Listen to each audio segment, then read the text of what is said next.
कार्तिक महीनवा छठी माई काहे गईलू लोभा।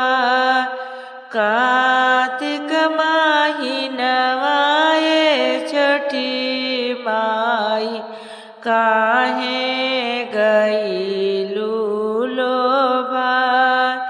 सोने का महलिया छठी माई काहे मने नाई बा। गंगा पोखरवा छठी माई काहे गईलू लोभा।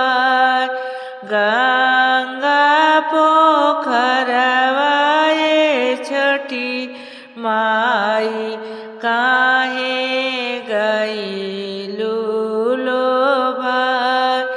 कार्तिक महीनवा छठी माई काहे गईलू लोभा।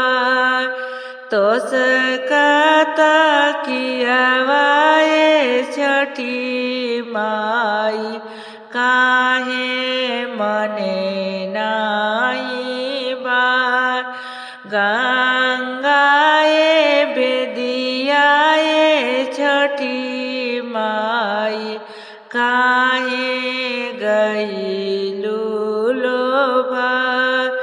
मटिया के बेदिया छठी माई काहे गईलू लोभा।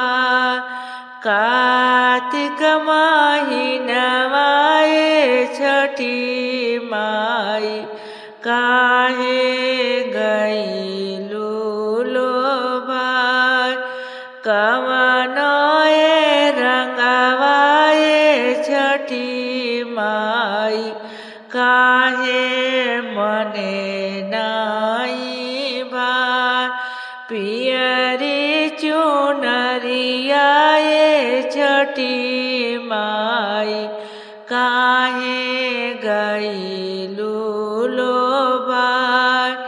दौरा सुपवा छठी माँ काहे गईलू लोभा। जोड़ा जोड़ा नारियल छठी माई काहे गईलू लोभा। कार्तिक महीनवा छठी माई काहे गई